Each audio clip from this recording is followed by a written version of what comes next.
आमदार संजय केळकर यांचं काम आणि प्रत्यक्षात त्यांना पाहताना मी लहानाचा मोठा झालोय आणि त्यांच्याच कार्यक्रमाला मला उद्घाटक म्हणून निमंत्रित करण्यात आले यासारखे माझं भाग्य नाही। माझ्यासारख्या लहान कलाकाराला इथे बोलवून माझा जो सन्मान केला त्याबद्दल मी आयोजकांचा खूप ऋणी आहे, अशा शब्दात दत्तात्रय उर्फ दत्तू मोरे यांनी आपल्या भावना व्यक्त केल्या।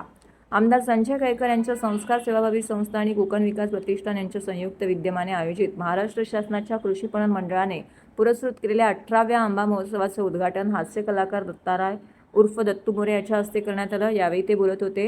यावेळी मोरे म्हणाले, मी देखील शेतकऱ्यांचा मुलगा असून शेतकऱ्यांच्या भावनांचा मला अनुभव आहे। हा केवळ बाजार नसून चळवळ आहे। हे घोषवाक्यातूनच आमदार संजय केळकर आणि शेतकऱ्यांवरील प्रेम दिसून येत आहे। या महोत्सवातून शेतकऱ्यांना खऱ्या अर्थाने आधार मिळत आहे। तब्बल 18 वर्ष हा महोत्सव अखंडपणे सुरू आहे। यासाठी मी आयोजकांचे आभार मानतो आणि ठाणेकर असल्याचा मला अभिमान वाटतो, असं देखील यावेळी मोरे यांनी म्हटलं। एखाद्या गोष्टीचं 18 वर्ष सातत्य असणं फार मोठी गोष्ट आहे, ते सांभाळणं फार अवघड गोष्ट आहे। आणि मला कळलं की कोविडमध्ये सुद्धा ही प्रथा आपण मोडली नाही, हा डाव मांडण्याचा आपण मोडला नाही। आणि त्यासाठीच माननीय केळकर सरांचं खूप खूप आभार आहेत। आणि फार सुंदररित्या आपल्या शेतकऱ्यांसाठी ह्या पद्धतीने त्यांनी जो खुला प्रवर्ग केलेला आहे, ज्या पद्धतीची संधी उपलब्ध केलेली आहे, त्यासाठी खरंच त्यांचे मनापासून आभार मानायला काही म्हणजे खूप तेही फार कमी पडतील, एवढी मोठी गोष्ट त्यांनी केलेली आहे। तर त्या बाबतीत मला फार आनंद होतो की मी ठाणेकर आहे आणि त्या ठाण्यामध्ये अशा पद्धतीची एक सुंदर चळवळ राबवली जाते। हा केवळ बाजार नाही, ही एक चळवळ आहे। या माध्यमातून गेली 18 वर्ष कोकणातले आंबा उत्पादक आणि या सगळ्या परिसरातील आमचे रहिवासी म्हणजे ठाणे आणि ठाण्याबाहेरचे देखील यांचा एक सुंदर मेळा या ठिकाणी दरवर्षी भरत आलाय।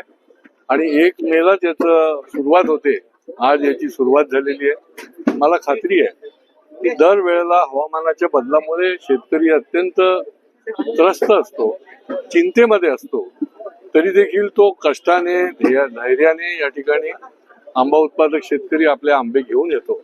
त्याला ताकद दिली पाहिजे। थेट शेतकऱ्याकडनं आपण चांगल्या दर्जाचा आंबा घेणार आहोत। मी या निमित्ताने देखील आवाहन करेन की शेतकऱ्याला आपल्या ताकद द्या आणि अतिशय चांगला दर्जेदार खराखुरा कुठल्याही प्रकारची प्रक्रिया न केलेला असा आंबा या ठिकाणी आपल्याला उपलब्ध होईल। या आंबा महोत्सवाची आज सुरुवात झाली आणि निश्चितच सर्व ठाणेकर आवर्जून या महोत्सवाची वाट बघत असतात।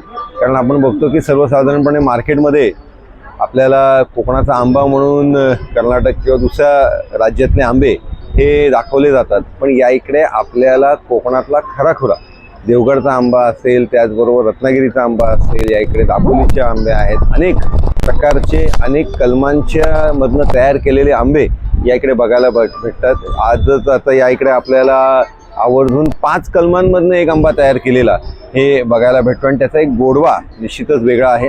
असे जे प्रकार आहेत ते खऱ्या अर्थाने कोकणातल्या ज्या शेतकऱ्यांनी केलेले आहेत ते आपल्याला या महोत्सवामध्ये बघायला भेटतात।